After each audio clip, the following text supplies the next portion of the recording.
জীবন যেন বহতা নদীর মতো, চলার পথে কত বাঁক মোহনা শত, আছে আরো দ্বন্দ্ব আলো আধারের, বেছে নিতে হবে তাই পথ আমাদের। আসসালামু আলাইকুম প্রিয় দর্শক, আপনারা যারা দেশে আছেন প্রবাসে, সবাইকে জানাই অনেক অনেক প্রীতি ও শুভেচ্ছা। শুরু হলো এনটিভি আয়োজিত এবং লাভ হেলু নিবেদিত টক শো আলোকপাত। আমাদের আজকের বিষয় খাদ্য এবং স্বাস্থ্য। আপনাদের সাথে আছি আমি জয়নুল আবেদিন আজাদ। আর আজকে আমাদের মাঝে অতিথি হিসেবে উপস্থিত আছেন বিশিষ্ট চিকিৎসক ডক্টর মোহাম্মদ জাহাঙ্গীর কবির। আসসালামু আলাইকুম ওরহমতুল্লাহি ওবরাকাতুহু। প্রথম পর্বে আমরা খাদ্য এবং স্বাস্থ্য প্রসঙ্গে বেশ কিছু গুরুত্বপূর্ণ কথা জেনেছি। আজকে ডক্টর মোহাম্মদ জাহাঙ্গীর কবির আপনার গত পর্বের আলোচনার সূত্র ধরে শুরুর প্রশ্নটি হলো স্বাস্থ্য এবং সিয়াম এই প্রসঙ্গটি। প্রিয় দর্শক, আমরা রোজা রাখি, বিরত থাকি। আমরা মানব ইতিহাস যদি লক্ষ্য করি যে একটা জাতি যখন শিকার করে খেত, যখন তারা গুহাতে বসবাস করত, তখন একটা সিজনে শিকার পাওয়া যেত না। তখন তারা ওই সময়টাতে অটোমেটিক্যালি তাদের বাধ্য হতো অল্প খেতে বা না খেয়ে থাকতে। এরপর যারা কৃষিকাজ করতো, খরা মঙ্গা একটা সিজন সবসময় আসতো, বা মাঝে মাঝে হয়তো দুর্ভিক্ষও আসতো। পশু জগতের দিকে যদি খেয়াল করি, ভাল্লুক তারা গ্রীষ্মকালে প্রচুর স্যামন ফিশ তারা খায়, আর শীতকালে যখন মাছগুলো বরফের নিচে চলে যায় তারা অভুক্ত থাকে। অর্থাৎ ফাস্টিংয়ের যে বিষয়টি, এটা প্রকৃতিতে আগে থেকেই ছিল। আর রোজার বিষয়টি ইসলামের শুরু থেকে, হযরত আদম আলাইহিস সালাম থেকে শুরু করে এই পর্যন্ত যত নবী রাসূলগণ এসেছেন সবার জন্যই রোজা আল্লাহ দিয়েছেন। আর আমাদেরকে 30টি রোজা দিয়ে আল্লাহ তাআলা দিনকে পূর্ণাঙ্গ করে দিয়েছেন। আমরা যদি চিন্তা করি যে মানুষ কেন রোগী হয়, তার ভিতরে একটি প্রধান বিষয় আসে বারবার খাওয়ার ব্যাপারটা। এবং বারবার খাওয়াটা চলছে 20 বছর, 30 বছর, 40 বছর, কোনোদিন দুর্ভিক্ষ আসছে না, কোনোদিন না খেয়ে থাকার কোনো প্রয়োজন আসছে না। এখন আমাদের জানতে হবে যে যখন আমি খাবার খাই, আমার দেহের ভিতরে এই খাবারটাকে প্রক্রিয়া করা, এটার ভিতরে কোনো টক্সিসিটি আছে কিনা সেটাকে ডিটক্সিফাই করা, এটার সঙ্গে অখাদ্য কুখাদ্য কী কী ঢুকলো সেগুলোকে ডিটেক্ট করা, তাদের বিরুদ্ধে ইমিউন সিস্টেম রেসপন্স করা। অর্থাৎ কিনা আমার বডিতে যখন খাবার প্রবেশ করে তখন আমার আত্মা কাজ করতে পারে না, আমার ভেতরে যে ডাক্তারটা আল্লাহ দিয়ে দিয়েছেন অর্থাৎ আমার ইমিউন সিস্টেম সেটা শাটডাউন করে অথবা বিজি হয়ে যায়। তার খাবারের ভিতর থেকে ওই যে খাবারগুলো আজে বাজে ঢুকেছে সেগুলোকে ফাইট করতে হবে তাকে। আমাদের যে গঠনগুলো তখন আর হয় না। আমরা বারবার খেতে খেতে আমার শরীরে অতিরিক্ত চর্বি জমে, ফ্যাট জমে জমে কোষে আর জায়গা থাকে না, কোষ ইনসুলিনকে রেজিস্ট করে, চিনি ঢুকতে বাধা দেয়, রক্তের চিনি বেড়ে যায়, ডায়াবেটিস দেখা দেয়, ইনসুলিনের পরিমাণ বেড়ে যায়। আমরা এর ফলে আরও বেশি খাবার গ্রহণ করি, ক্ষুধার্ত থাকি। এই পরিস্থিতির আরও যখন ব্যাপক আকারে বিভিন্ন অনিয়মগুলো একসঙ্গে করি, তখন গিয়ে ডায়াবেটিস, ব্লাড প্রেশার, হৃদরোগ, fatty liver, brain stroke, paralysis, liver damage, kidney damage সবগুলো একটার পর একটা হতে থাকে। আমরা দেখেছি যারা এভাবে 6 বেলা খেয়ে যাচ্ছে, বারবার খাচ্ছে, তাদের যে পরিণতি আলটিমেটলি ভয়ঙ্কর হচ্ছে। একটা রোগী একটা ও দুটো ওষুধ দিয়ে তার জীবনের রানের ইনিংস বা ওষুধের ইনিংসটা সে খুলেছে। 15-20 বছর চিকিৎসার পরে তার ওষুধ সংখ্যা এখন 7-8টা, 10টা-12টা হচ্ছে। রোগ সংখ্যাও তার দিন দিন বাড়ছে, বিশেষজ্ঞদের দেখানোর পরিমাণও তার বাড়ছে। সে এখন 4-5 জনকে বিশেষজ্ঞ দেখাতে হয়।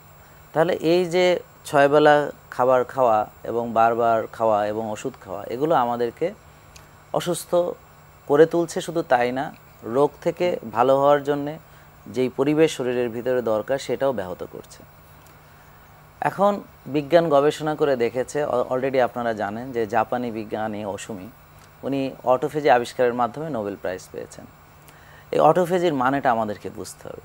যখন আমার কোষের ভিতরে খাদ্য পায় না, আমি যখন না খেয়ে থাকি, তখন সে ভেতরে জমে থাকা বা ভেতরে অতিরিক্ত যে জিনিসগুলো আছে, টক্সিন হলে সে ডিটক্সিফাই করে, ডিফেক্টিভ কোনো প্রোটিন থাকলে সেই ডিফেক্টিভ প্রোটিনটাকে সে রিসাইকেল করে নতুন একটা ভালো প্রোটিনে সে রূপান্তরিত করে, মানে মন্দকে দূর করে ভালোটা ভালো মানে রিসাইকেল করে, অর্থাৎ মানে জাঙ্ক থেকে সে একটা জিনিস তৈরি করলো, যে প্রোটিনটা তার ব্যবহার হচ্ছিল না বা নষ্ট ছিল বা ডিফেক্টিভ ছিল সেটাকে সে, এটাকে বলে অটোফেজি। এছাড়াও তার শরীরের তার কোষের ভিতরে যে জিনিসগুলো অপ্রয়োজনীয় সেগুলোকে সে ধ্বংস করে, অর্থাৎ কিনা তার কোষকে খালি করা, ফ্যাট বার্ন করা, তো কোষকে ডিটক্সিফাই করা এবং কোষের যেই জিনিসগুলো অব্যবহৃত ছিল সেটাকে ব্যবহার উপযোগী করা। তাহলে কোষের ভিতরে একটা ক্লিনজিং প্রসেস করছে। তার মানে বিজ্ঞান এটা প্রমাণ করলো যে কোষকে ক্লিন করা বা যদি বলেন পবিত্রতা, পরিচ্ছন্ন করা, তাহলে বিজ্ঞান এটা প্রমাণ করলো। আবার আল্লাহ বললেন যে তোমাদেরকে মনকে যদি পবিত্র করতে চাও বা তোমার আত্মাকে যদি পবিত্র করতে চাও তাহলে তোমরা অবশ্যই রোজা রাখো, সিয়াম সাধনা করো, বিরত থাকো। এখন আমার কাছে মনে হলো যে আল্লাহ আমাকে পুরস্কার দিবেন নিজ হাতে, সিয়ামের পুরস্কার, এবং উনি বললেন যে আত্মার পবিত্রতা, মনের পবিত্রতা, তাহলে কি করে সম্ভব যে শারীরিক পবিত্রতা ছাড়া এই দুটো অর্জন করা? তাহলে নিশ্চয়ই এর ভিতরে শারীরিক পবিত্রতাও আল্লাহ দিয়েছেন। এখন কিন্তু সায়েন্স প্রমাণ করলো ক্যান্সারের চিকিৎসায় রোজাকে ব্যবহার করা হচ্ছে এবং এইটাতে অনেক পজিটিভ রেজাল্ট। আমার কাছে প্রচুর রিসার্চ ওয়ার্ক আছে যেটা রোজা ক্যান্সার ভালো করছে। এখন আপনি প্রশ্ন আমাকে এটা করতে পারেন যে তাহলে আমরা যে 30টা রোজা রাখি আমরা কেন এটার উপকার পাচ্ছি না? এর কারণ একদমই আমরা বুঝতে পারি। ইফতারের সময় আমরা কি খাই? কয়েক গ্লাস শরবত, লক্ষ্যচ্যুত হয়ে যায়। হ্যাঁ, দুনিয়ার যত ভাজা পোড়া আছে, যত প্রসেসড ফুড আছে, যত পোড়া জিনিস আছে, একসঙ্গে এত খাচ্ছি, এরপর নামাজ পড়ে এসে আবার খাচ্ছি, তারাবি পড়ে আবার ক্ষুধা লাগে আবার খাই, এবং সেহরি তো খাওয়া সুন্নাহ, এই জন্যে এমন খাওয়া খায় যে মনে হয় 3 মাসে আর খেতে পাবে না। তো যার ফলে সে যেটা গ্রহণ করছে আর ওই যে 12-14 ঘন্টা না খেয়ে আছে, এটা বডি কাভার করতে পারে না। অটোফেজির অনেকগুলো শর্ত আছে, যে বডিতে যদি ইনসুলিন বেশি থাকে অটোফেজি হতে পারে না, সুগার বেশি থাকলে অটোফেজি হতে পারে না, অ্যামাইনো অ্যাসিডের পরিমাণ বেশি থাকলে অটোফেজি হতে পারে না, স্ট্রেস থাকলে অটোফেজি হতে পারে না, স্লিপ কোয়ালিটি ভালো না থাকলে অটোফেজি হতে পারে না। অর্থাৎ কিনা রমজানের উপকারিতাটা আমরা ওইভাবে পাবো যদি কিনা আমি পরিমিত খাই, প্রাকৃতিক খাবার খাই, ইফতারে সেহরিতে আল্লাহর দেওয়া প্রাকৃতিক খাবার পরিমিত খাই, এবং আমি যদি ভালো ঘুমাই, আর্লি ঘুমাই, আমি যদি একটু এক্সারসাইজ করি, আমি যদি একটু মানসিক প্রশান্তির চর্চা করি, একটু নেচারের কাছে থাকি, সূর্যের আলোতে যাই, ঘাসে হাঁটি, সব কিছু মিলে তবে এটা ক্যান্সারের চিকিৎসা হবে, হৃদরোগের চিকিৎসা হবে। স্বাস্থ্য সিয়াম প্রসঙ্গে আপনি বেশ কিছু গুরুত্বপূর্ণ কথা বললেন। আপনার আলোচনা থেকে এটি স্পষ্ট হয়েছে যে রোজা যে লক্ষ্য, সে লক্ষ্যকে আমরা ধারণ করছি না। ঠিক। তাহলে রমজানের যে দর্শন আছে, যে চেতনা আছে, সেক্ষেত্রে আমাদের ত্রুটি আছে। জি, সেটা আমাদের খাদ্য গ্রহণের মাত্রা থেকে উপলব্ধি করা যায়। আপনি আরেকটি চমৎকার কথা বলেছেন যে সেহরি প্রসঙ্গে, সেহরি তো বরকতময়, তো সেহরি আমরা খাবো, বরকত পাবো পরদিনের প্রস্তুতির জন্য, সেটা পরিমাণ কি হবে? জি, সেটা এক্ষেত্রে কি সুন্নাহর কোনো নির্দেশনা নেই? হ্যাঁ, সব কিছুই তো আমরা পরিমিত গ্রহণ করতে হবে। এখন সুন্নাহ হচ্ছে রাসূল সাল্লাল্লাহু আলাইহি ওয়াসাল্লামের জীবনকে যদি আমরা দেখি, তাহলে ওনার শরীরে অতিরিক্ত মেদ ছিল না, পেটা শরীর ছিল, ওনাকে দেখতে বয়সের চেয়ে যুবক লাগতো। এখন আমাকে যদি বয়সের চেয়ে বেশি বুড়া লাগে, আর আমার যদি অনেক বড় একটা ভুঁড়িও আমি ধারণ করি এবং আমার শরীরে অতিরিক্ত অনেক কিছু থাকে, তাহলে তো বুঝতে হবে যে আমি সুন্নাহ বিরোধী কিছু করেছি। রমজানের যে সিয়াম, সেটা তো আমাদের সুন্দর নৈতিক জীবন দেবে, আমাদের সংযমী করবে, এবং রোজার যে প্রভাব সেটা যেমন আমাদের আত্মায় পড়বে, মনোজগতে পড়বে এবং স্বাস্থ্যক্ষেত্রে পড়বে। কিন্তু ভুল আচরণের কারণে আমরা স্বাস্থ্যক্ষেত্রে তেমন সুফল পাচ্ছি না। জি, এক্ষেত্রে আমাদের কি করণীয়? এক্ষেত্রে আমাদের করণীয় হচ্ছে আমাদের যে আগের আলোচনা থেকে আমরা কিছু টেনে নিয়ে আসতে হবে। সেটা হচ্ছে প্রথমত অনেকে রোজাই রাখতে পারে না। আপনি দেখবেন যে যারা বারবার ইনসুলিন নিচ্ছে বা ডায়াবেটিসের ওষুধ খাচ্ছে তারা রোজা রাখলে হাইপোগ্লাইসেমিয়া হয়ে যায়। তো অনেক ক্ষেত্রে তারা রোজা রাখতে পারে না। প্রথমে হচ্ছে যে একজন রোজা রাখার উপযোগী হবে কিভাবে, তাকে ইনসুলিনের লেভেল কমাতে হবে। আমার ওখানে যেমন আমি একটা পরীক্ষা করাই, হোমা আইআর ইনসুলিন রেজিস্ট্যান্স পরীক্ষা। এই পরীক্ষাটা মানে এখন খুব আধুনিক পরীক্ষা, কিন্তু দুঃখজনক হচ্ছে আমাদের কারো প্র্যাকটিসের ভিতরে এটা আমরা দেখছি না যে ইনসুলিনকে ডিটেক্ট করা। এটা আমি আমার অ্যাজ এ ফিজিশিয়ান ডাক্তার হিসেবে বললাম আর কি। তো এখন ইনসুলিন বেশি থাকলে, চিনি বেশি থাকলে তার রোজা রাখতে সে পারে না। তাদেরকে আমরা আগে প্রিপারেশন করতে হবে, প্রিপেয়ার্ড করতে হবে, যে তারা উপযুক্ত করে গড়ে তুলতে হবে, প্রস্তুত করতে হবে, প্রস্তুত করার জন্য। তো এই প্রস্তুতের জন্য প্রথমে হচ্ছে যে তাকে, যাদের সুগার বেশি বা ইনসুলিন রেজিস্ট্যান্স বা যাদের ইনসুলিন বেশি আছে, বা যারা জানে যে আমার ভুঁড়িটা বড়, বা যারা জানে যে আমার অতিরিক্ত চর্বি আছে, তারা কিন্তু দেখবেন যে যাদের ওজন কম তারা খায় কম, আর যাদের ওজন বেশি তারা খায়ও বেশি এবং বারবার খায়। এর কারণ কি? কারণ হচ্ছে ইনসুলিন বেশি থাকলে, চর্বি বেশি থাকলে সে আরও চর্বি কিভাবে তৈরি করবে সেটা তার একটা নৈতিক দায়িত্ব বলতে পারেন কি। মানে যে কোনো জিনিস সে বাড়তে চায়, সে আর বন্ধু বান্ধব বাড়াতে চায়। জি জি, সে সবসময় বাড়তে চায়। এটা ধর্মই, এটা আমাদের যেই যেখানে দেবেন সে এটা ধরে রাখবে, আরও বাড়বে। তো এখন প্রথমে হচ্ছে যে তাকে যেই চিনি জাতীয় খাবার যেগুলো তাকে আগে পরিহার করতে হবে, করার পরে তখন ইনসুলিন লেভেল কমে গেলে সে এবার রোজা রাখতে পারবে। তো সে যখন রোজা রাখার উপযুক্ত হবে তখন তো রোজাই তার কাজ করবে। তার ইনফ্লামেশন যদি কমানোর দরকার হয়, রোজা তার ইনফ্লামেশন কমাবে। তার রক্তনালীর ব্লক যদি, মানে এটাকে ডাইলেট করতে হয়, ব্লকটা সরাতে হয় বা ফ্যাটটাকে বার্ন করতে হয়, সেটা সে করবে। তার যদি পেটের ভিতরে নতুন নতুন স্টেম সেল তৈরি করার দরকার হয় সে সেটা করবে। তার হিলিংয়ের কাজগুলো করবে, তার রিপেয়ার করবে, যেখানে যেখানে ড্যামেজ আছে সে, মানে ওই যে আমার যে ডাক্তার আল্লাহ আমাদেরকে দিয়ে দিয়েছেন, সে আমাদের ইমিউন সিস্টেম, সে তখন কাজ করার সুযোগ পাবে। সে তার কাজ যে কোনো রোগে, এখন শুধু ক্যান্সার না, আপনার ডায়াবেটিসের চিকিৎসা হচ্ছে রোজার মাধ্যমে, বা ওরা বলছে ইন্টারমিটেন্ট ফাস্টিং। হ্যাঁ, ওরা তো আর রোজা বলছে না, ওদের পরিভাষায়, ওরা বলছে ইন্টারমিটেন্ট ফাস্টিং, বাট সেটা আমরা তো আমাদের পরিভাষায় বলবো। তারপরে আপনার ধরেন ফ্যাটি লিভারের চিকিৎসা হচ্ছে এটা দিয়ে। তারপর রক্তনালীর ব্লক আমরা তো একটু আগে আলোচনা করলাম, যেটা ইনফ্লামেশন বা প্রদাহ একটা, আর হচ্ছে চর্বি জমে ব্লক হয়। তো রোজার মাধ্যমে ফ্যাটও বার্ন হচ্ছে, প্রদাহও কমছে, আবার কোষও খালি হচ্ছে, রক্তনালীও ক্লিন হচ্ছে, পরিষ্কার হচ্ছে।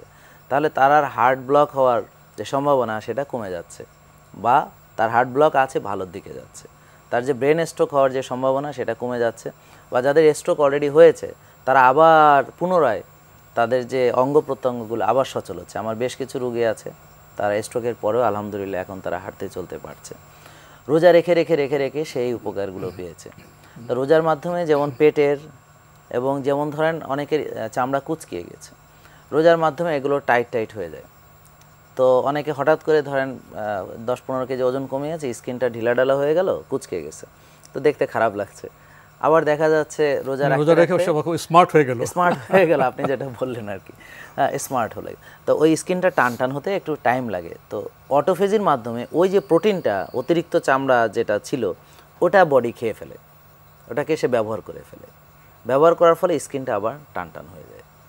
আপনি দেখেন একটা জিনিস, যে আপনার যে হাড় ভেঙে গেল, আর ডাক্তাররা শুধু অ্যাপোজ করে রেখে দেয়, জোড়া কে করছে, জোড়া লাগাচ্ছে কে? বডির ভিতর থেকে এটা ডাক্তার আছেন, উনি করছেন, আল্লাহ দিয়ে দিয়েছেন আমাদেরকে। আমার হাতটা কেটে গেল, স্বয়ংক্রিয় ব্যবস্থাপনা আছে, আমার হাতটা কেটে গেল, কিভাবে জোড়া লাগছে? হ্যাঁ, তো আপনি যদি এটাকে মানে একটা ভিডিও করেন যে 10 দিন ব্যাপী, এবং এটাকে যদি একটানা টেনে দেখেন, তাহলে দেখবেন কত দ্রুত এটা জোড়া লেগে গেল। হ্যাঁ, তো এই যে বিষয়গুলো, অর্থাৎ আমরা যখন রোজা রাখি তখন আমার বডির সকল ইমিউন সিস্টেমগুলো আরও বেশি অ্যাক্টিভ হয়, যেটা কিনা আমার ভেতরের ডাক্তার সে এবার তার ডাক্তারিগুলো করে। যার ফলে দেখা যাচ্ছে যে প্রতিটা রোগের একটা, যেমন মানসিক চিকিৎসা, রোজার মাধ্যমে এখন ডাক্তাররা গবেষণা করে দেখেছেন যে রোজাতে তার মানসিক প্রশান্তি অর্জিত হচ্ছে, এবং তার মানসিক কষ্ট দূর হচ্ছে, এবং তার ডিপ্রেশন কমতেছে, তার স্ট্রেস কমে যাচ্ছে, তার মনে প্রশান্তি আসছে, সে অনুপ্রাণিত হচ্ছে, আশাবাদী হচ্ছে, প্রাণ চঞ্চল হচ্ছে। তার মানে আপনি গত পর্বে যে প্রশ্নটি আমাকে শেষে করেছিলেন, অর্থাৎ কিনা আত্মিক পবিত্রতা হচ্ছে, অর্থাৎ কিনা মানসিক পবিত্রতা হচ্ছে, অর্থাৎ কিনা কোষের পবিত্রতা হচ্ছে। কোষের পবিত্রতা বলতে বোঝাচ্ছি ধরেন পেটের যদি আবর্জনা মুক্ত হয়ে যাওয়া, যে কোনো আবর্জনা, অর্থাৎ আমার যদি পেটে কোনো প্রবলেম থাকে, আমার যদি হাঁটুতে ইনফ্লামেশন থাকে, আমার রক্তনালীতে যদি কোনো ব্লক থাকে, বা আমার কোনো হৃদরোগ যদি থাকে, আমার যদি প্যারালাইসিসের কোনো সমস্যা থাকে, বা আমার যদি লিভারটা চর্বি জমে জমে যে নষ্ট হচ্ছে, প্রতিটা ক্ষেত্রে রোজা কাজ করছে। এবং এইটার এখন প্রচুর ডকুমেন্ট, সায়েন্টিফিক্যাল লিটারেচার এখন প্রতিদিনই বলতে গেলে কয়েকটা করে পাবলিকেশনস হচ্ছে আর কি। আপনি চমৎকারভাবে আমাদের স্বাস্থ্যক্ষেত্রে সিয়ামের কি প্রভাব হতে পারে সে বিষয়ে কথা বলেছেন। প্রসঙ্গত আপনি অটোফেজির কথা বলেছেন। আরেকটি গুরুত্বপূর্ণ কথা বলছেন যে আমরা সিয়াম পালন করছি, সিয়ামের উপকার পাচ্ছি না, ব্যাখ্যা করেছেন। সিয়াম যেভাবে চলতে বলেছে, খেতে বলেছে, সংযমী হতে বলেছে, সে বার্তা আমরা যারা গ্রহণ করিনি তার উপকারও পাচ্ছি না। তাই ক্ষেত্রে সচেতন হওয়া প্রয়োজন। এই যে মানুষ এত খাই খাই করে, বেশি খেয়ে মানুষ সমস্যাগ্রস্ত হয়, ভুল খাবার গিয়ে মানুষ সমস্যাগ্রস্ত হয়, সেখানে একটি শব্দ আছে প্রবৃত্তি।